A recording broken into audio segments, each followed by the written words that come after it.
Hello again, and welcome to another informative episode. Yes, this time it's informative of this crappy car.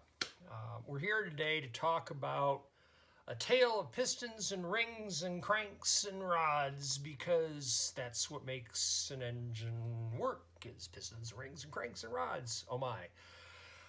So I have before me, I was fortunate, very, very fortunate that engine number 2, which I took apart just the other day, yesterday actually. I'm pretty sure it was yesterday.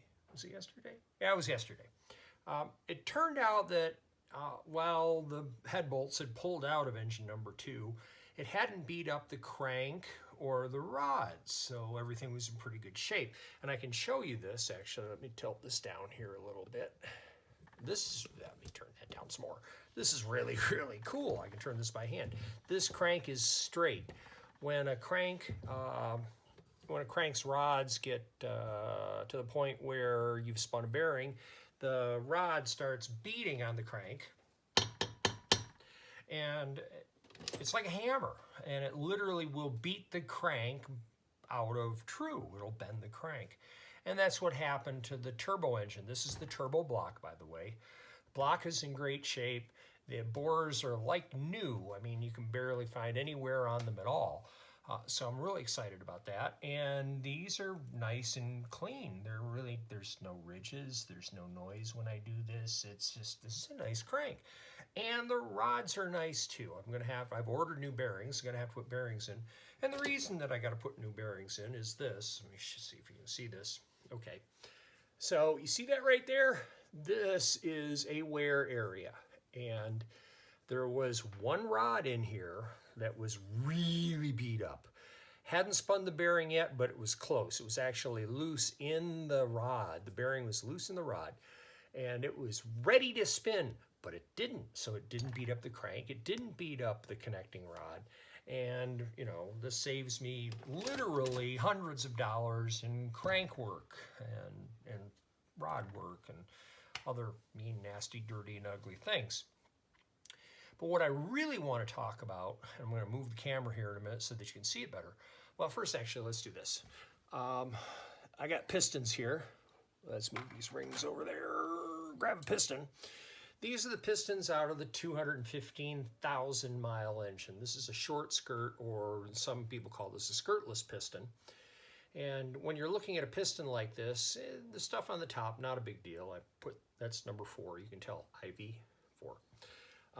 You look at the underside, it's not burnt down there, so this thing didn't overheat. It has some wear here, but it's not bad. There's actually little grooves. I don't know if you can hear that or not. There's little grooves here, and the grooves are still there. This piston's actually not that bad, even though it's got over 200,000 miles on it. We're going to talk about how you measure that here in a minute. But we're not going to use these pistons because we have ones that are in better shape. These had a little bit of scoring on a few of these. This one's not bad, but it's got a little bit of scoring because this is the engine that spun its rod. And it threw a bunch of debris in the engine. It went through the oil galleys and it boogered up all sorts of things. We're going to use, oh, there they are. We're going to use these. Now, they look a lot better because I've cleaned them. They've been through the ultrasonic cleaner, about 30 minutes worth. Then some serious cleaning because I've cleaned the area behind the rings. Now, I know this is going to sound really strange, but rings actually inflate, and that's how they seal. They don't rely on the tension of the ring to seal. They actually rely on inflation pressure. I know it sounds really strange, but it's true. That's why low-tension rings work, and these are low-tension rings. And it's really awesome. This is the first time I've ever torn apart an engine this new, so it's my first experience with low-tension rings. The rings are narrower, and they're not as hard. They're not as hard to compress. And the result of this is that they're easier on the engine bore. And the bores on these engines, I showed a video earlier where, my God, the thing had 200,000 miles on it. You could still see hone marks. That's amazing. I'm telling you, it's absolutely amazing because I've taken apart other engines. I took apart a 289 a bunch of years ago, and this thing had bored itself out. No, I'm not exaggerating, over 1/8 of an inch. That's 125 thousandths. And I looked at that engine, and I ended up having to throw it away because it would have had to have been re-sleeved because it's a thin wall casting. You can't bore those things out. The fact that it still ran was amazing. It was a dead car. That was not one of my best decisions. But anyway, so here we are. I've got a piston that I've cleaned up. I've taken all the dirt and debris out of here, and I've cleaned out all of this in here. And what we want to do, let me get my handy dandy checker here. We want to do is just a real quick check. This is kind of like a seat of the pants. It's not the best way to do it, but it works. Get you in the ballpark. We're playing. This is not precision engine building. This is making do on the cheap. Normally what you do is you use a telescoping gauge set, which I have, and you make a bunch of different measurements in here. Well, I'll show you here in a second. You make a bunch of measurements. Shoot, I can show you right now. What do you think? Can you see that okay? You can see that. I know you can see that. So, what you do, you take a bunch of measurements in here across the board at different heights, usually one where the top ring hits, one in the middle, and one at the bottom. And you do a series of them all the way down. So you're taking a multitude of measurements to determine the taper and the straightness. Bores have a tendency to barrel. That means they get more wear in the middle than they do out on the ends. This one, however, I know it's going to be pretty straight because I can still see the hone marks, so I really don't have to worry about that. But I do want to make sure that these pistons work. Now, what's interesting is this is an A-size piston. I don't know if you can see that or not. There's an A right there. Oh, yeah, look at that A. That doesn't mean that it's a really good piston. It means it's an A-size piston. Over here, this is a B-sized piston. This doesn't mean that it's not as good as that piston. It just means it's a different size. Pistons are typically sized to their bores, and I'll actually spend a little bit more time on this, find out where the big and small holes are, because they're not going to be identical. They're going to be a little bit different, and we'll put the right pistons in the right holes. But just to show you this is an A size. This is a small piston. B sizes are typically a little bit bigger. I'm going to put this A size piston in here. I'm going to slide it down in the bore a little bit. And manufacturer's spec says 3.5 thousandths or 3.5 thousandths, which is, I've got 4 here. That's what I've got. I'm going to take 4 thousandths, and I can just barely sneak it into the edge of this here. Just barely. Not very far at all. So this piston is well within spec, and this is the small piston. I'll try this bore just for the heck of it, because this bore might be a little bit bigger. And we'll try it up a little bit higher. I get it in a little bit more, but I still don't get it in very far. So these are decent size. As long as it's less than about 6 thousandths on a used engine, you're okay. It'll work. So now what I want to do, and this is going to bake your mind. Prepare to have your mind blown. Yes, blown. I'm going to reuse the rings. Why am I going to reuse the rings? Well, you measure stuff. Now there's 3 sets of rings on each piston. There's the first compression ring, the second compression ring, and the oil control ring. These two are, they're all 3 are different sizes on this piston, which is really bizarre. This is the thinnest ring, this is an intermediate size, this is a 3-piece ring. Shoot, I can show you that over here.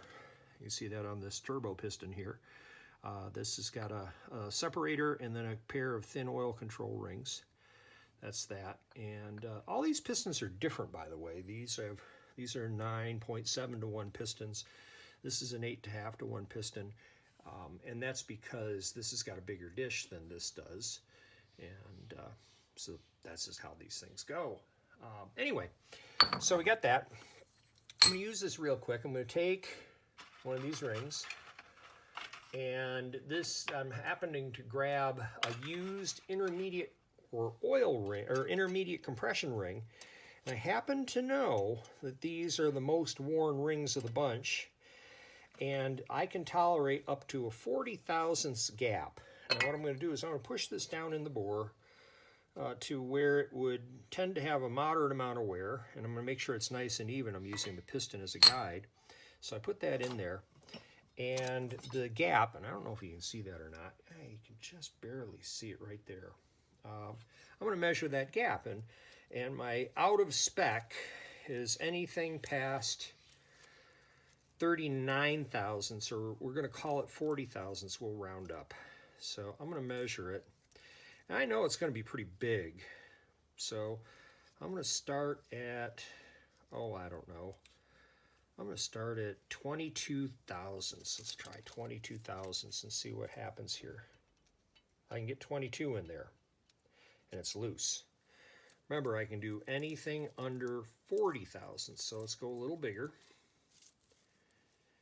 Let's go bigger, 22, 23, 24. There's 24 thousandths. I don't know if I've got anything bigger on this. I do have, there's 25 thousandths. Let's try 25. I'm just barely getting 25 thousandths in here. So what that tells me, it's a little bit loose. This is under 30 thousandths. I can use this ring. Now, let's pull that out. Let's check another one, just for giggles and grins. I've got all sorts of rings here, so what I'll do is I'll go through and check my rings and find the best ones to fit. We'll try one more, just for the heck of it. Again, these rings have, 200,000 miles on them. And the fact that they're still within spec, that's pretty impressive. So this is 25 thousandths again. I can't even get that in. So that's well within spec. So I'm going to be able to reuse these rings because they're not dead yet. But more important, perhaps even more importantly, is that I'm going to use the rings out of the turbo engine, the top ring, which is the most critical compression ring, by the way, and it's also the thinnest. Assuming that's it. Isn't that it? Looks like it. We're going to stick that in here. Come on. Get in there. I know you can do this. I'm going to slide this down. And the low end of the spec, you don't want the ring to be too tight.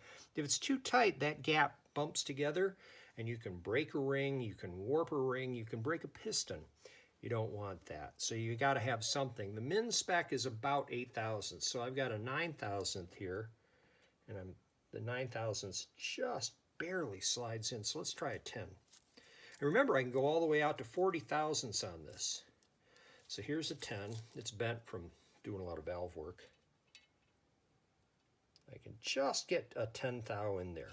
So this ring is at 10 thousandths. This is wonderful because I can use this ring. It will work great, and I'll be able to put this engine together with used pistons and used rings and still be within manufacturer's tolerances.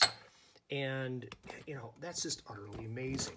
It bakes my mind. Let me get this back here where you can see me. It just bakes my mind because, wait a minute, let's check this real quick. It bakes my mind because, I've got parts here that have 200,000 miles on them and they're still within spec. But probably more importantly, this wear that you see here is a function of, this is a super short rod. One of the shorter rods I've worked with, actually. I don't even know what that dimension is. It looks like it's less than 5 inches. I can measure it, but that's a lot of work. Anyway, what that means is with a short rod, this is doing this back and forth motion quite a bit as the thing cycles through and it's moving very quickly. So you're getting a lot more wear, a lot more movement and wear on a short rod because your angles are extreme, so you're pushing at an extreme angle. It does a lot of things inside the engine that aren't all that great.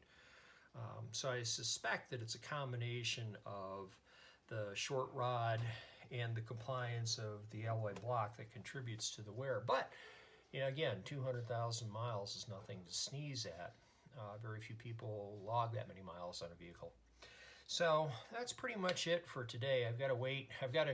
These have to be cleaned up. I've already cleaned the top of this, but I need to pressure wash the oil galleys, make sure there's no debris in there. So I got that. I got a little bit more cleanup to do, and then I wait for the pieces parts, and hopefully I'll be able to put this back together on the weekend, and knock on wood, that's what I keep my head for, knock on wood, we'll have this engine up and running early next week. For this crappy car, it's Chuck Sherman, and as always, please enjoy the ride.